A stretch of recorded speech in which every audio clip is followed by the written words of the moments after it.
What up YouTube, Dominik Sky here for another video. So in this video I answer a very simple question, and that is how to do an active rest week or a deload week when you stop progressing and you feel like you're just stagnating with your training.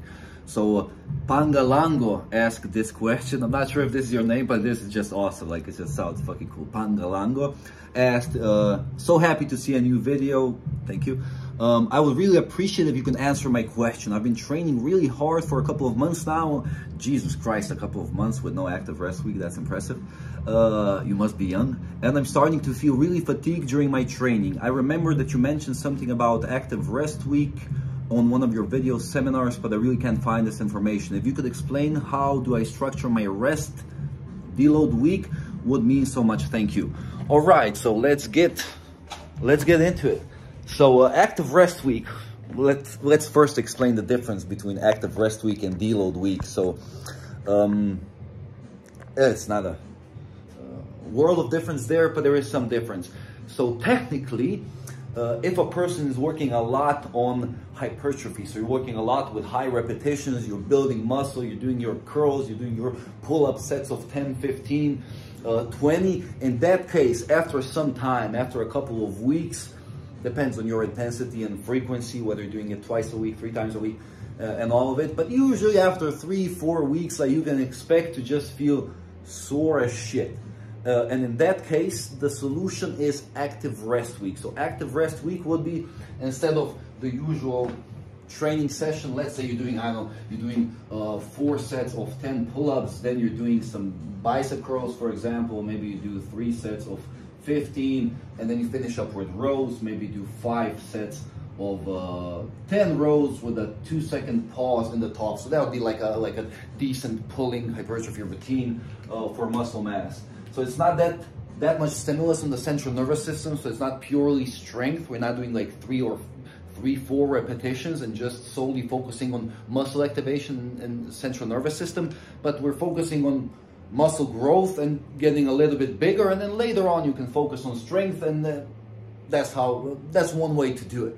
You know, and it works like a charm. It's beautiful. You don't have to deal with so much intensity, and it's a great healthy way of starting or progressing your calisthenics journey.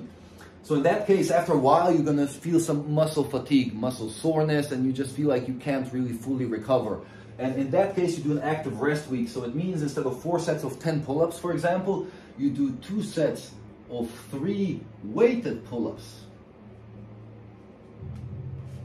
So you do just a little bit of work. You don't have to go like crazy heavy, but just enough to get some intensity. Like, it should be 3 reasonably difficult reps. On a scale from 1 to 10, it should be about 7. Yeah, not 9, 9.5, but more like 7. So 2 sets of 3 weighted pull-ups, and then you can go for something like in the bicep curls, for example. You can even go 2 sets or maybe even 3 sets of 5 bicep curls with a little bit more weight, and then you finish with 3 sets of 8 rows with no pause in the top position, for example. So you do kind of a very light strength training session. If you have to adjust some of the exercises, feel free to do so. So if here you're doing 4 sets of 10 pseudo planche push-ups, and then 3 sets of 12 ring dips, and then you're doing 5 sets of 15 push-ups to finish up, for example. So in that case, when you're going here for 2 sets of 3, you can do pseudo planche push-ups. Then instead of ring dips, you can be like, okay, let's do some pike push-ups. So you do 3 sets of 5 on the pike push-ups, and you finish up with some push-ups, 3 sets of 10. So in other words, you're working a little bit on the central nervous system. So you're working a little bit on strength.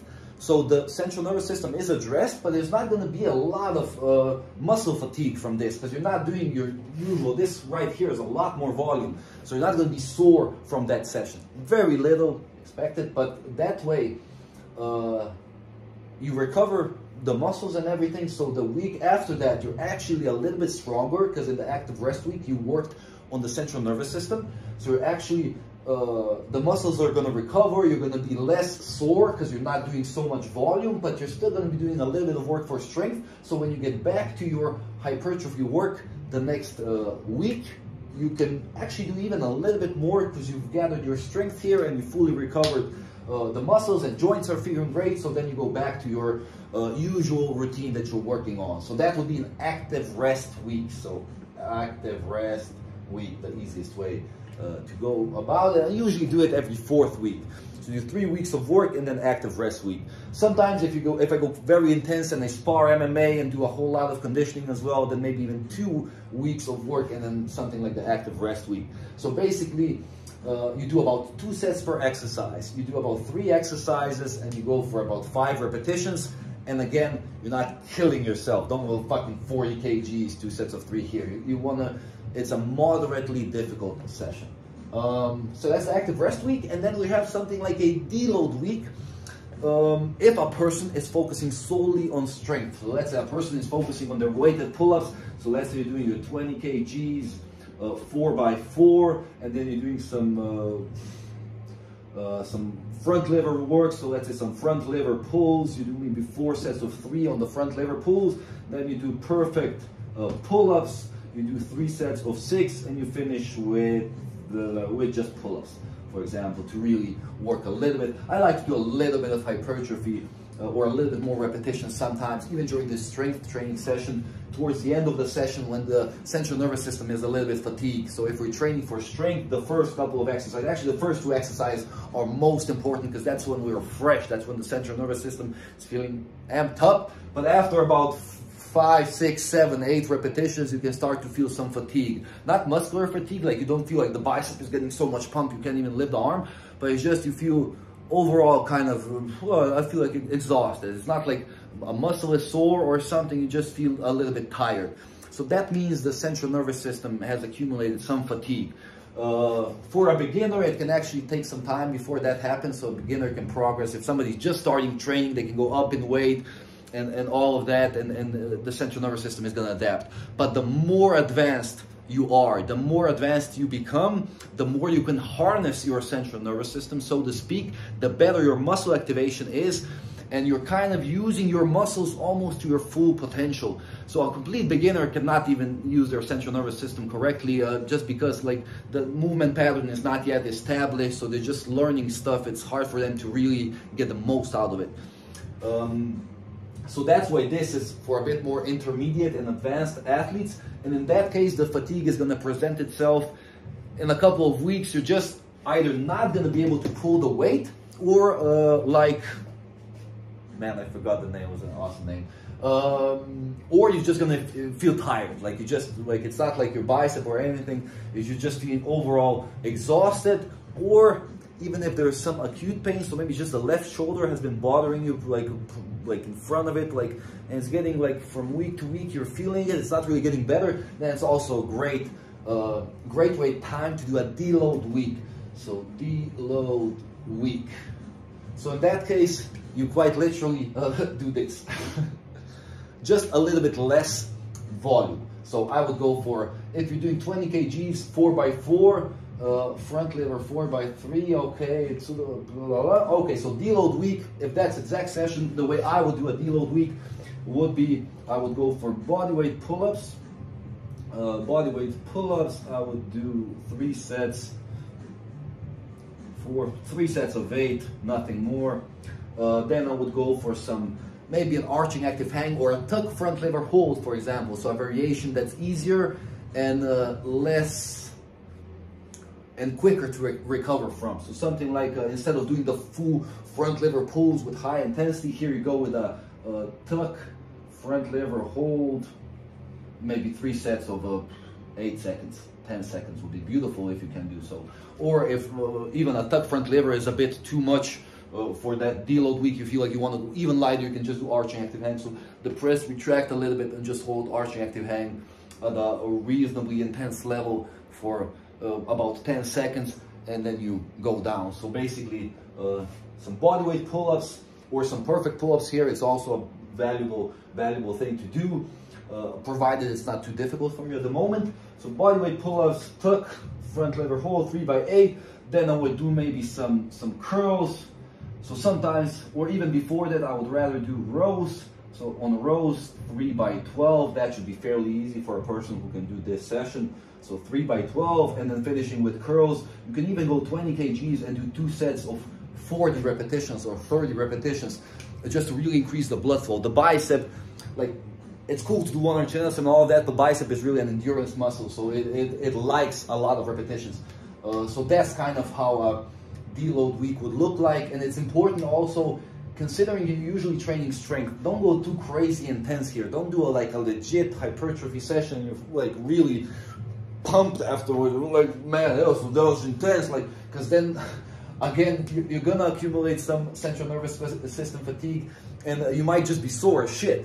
Because you're usually doing this session, which is not a lot of volume here, it's not a lot of repetitions, it's not like 10 to 15 repetitions here. So once you go to 8 and 10 and 3 sets of 12, if here a person will do 4 sets of 10 pull-ups or 5 sets of 10 pull-ups, then 5 sets of front lever holds, then 5 sets of 15 rows or 20 rows, and then finishing with 25 kg bicep curls, 4 sets of 20. If you do that, yeah, the central nervous system is gonna recover a little bit, but you're just gonna be sore as shit for 3 days. So considering this is a deload week, you want to recover, not further burn down. So make sure that the deload week or active rest week session is fairly light. The difficulty from 1 to 10 should be about 5. And sometimes that's difficult to do. Like, for me, it's easier to do a proper session, like, I don't know, 30 kg pull-ups, 4x4, front lever pulls, perfect pull-ups, and all that stuff. That to me is more fun. I like training hard. Training hard is easy for me. Like, so that's why deload week, sometimes I really have to drop the ego and just fucking do that shit. Like, because, like, I know on that day I go to the gym and I'm like, man, I know I'm not gonna do a PR today. I know I'm not gonna massively progress, but the thing that I'm doing today is I'm speeding up the recovery a little bit more. I'm taking care of my body. I'm making sure I'm not getting injured. So in the long term, these are beautiful, very, very important things that allow us to train for a longer period of time. And I think that's what everybody wants, because it just sucks getting injured. So yeah, this is kind of it. This is how deload week or active rest week looks like.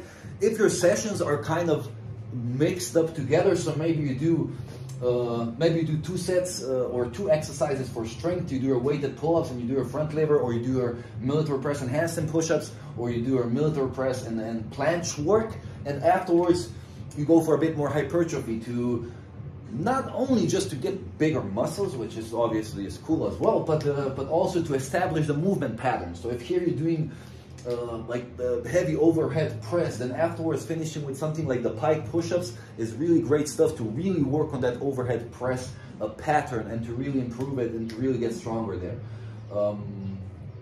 But shit, yeah, that's about it. That's as good as it gets.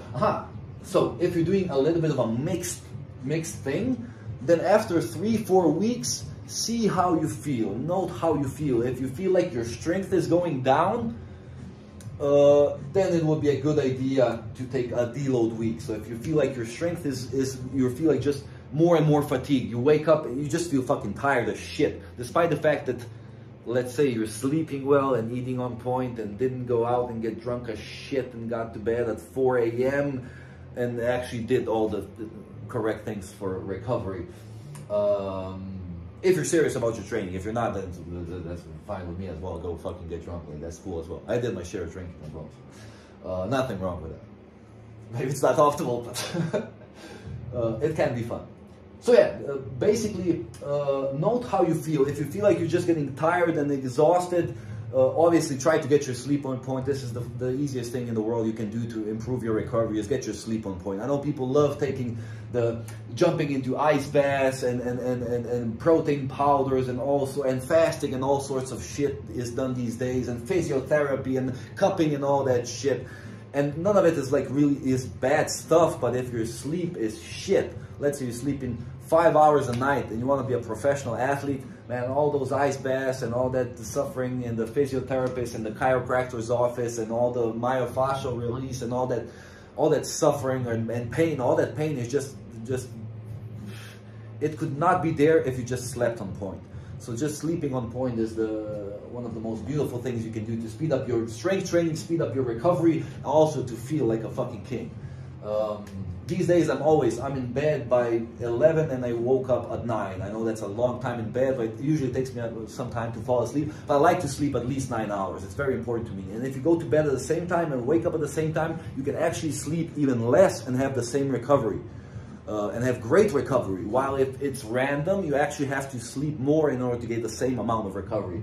So there's just some tips that can help you. So if you feel like tired and all that stuff, and you're sleeping like 6 hours a night, every night, try sleeping an hour more. You know, it's a small adjustment to make for such a great amount of progress that you're gonna get. So yeah, take a deload week if you feel like the central nervous system is fatigued and you feel like a walking zombie, you feel tired, everything feels heavy. Your central nervous system is burned out. Take a deload week, go very light. Next week you're gonna be good. Start a little bit lighter after that deload week, just to make sure to that the body adjusts correctly. So don't go crazy heavy the first session after deload week, and then you're gonna be again sore for 4 days, and then you have to take another slight deload and all that. So start a bit lighter after the deload, is what I'm saying.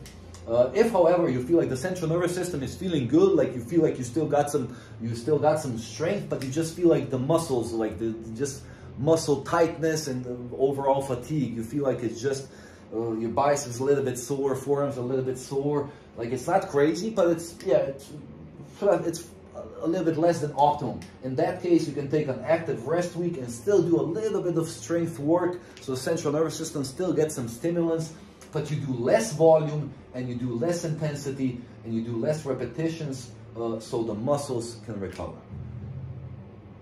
Whew. That's about it for this video. I hope you enjoyed it. Yeah, if you have any questions whatsoever regarding this or regarding anything regarding calisthenics or anything whatsoever, feel free to ask that question right down in the comment section below. Right now I'm actually answering the questions, and I'm looking through all the comments and everything. And I'm enjoying it, you know, it's good stuff. So yeah, keep the comments coming, and I'll be the one who will be answering you and hopefully help you in your journey. Thank you so much for your attention and your time, and I'll see you in the next video. Bye.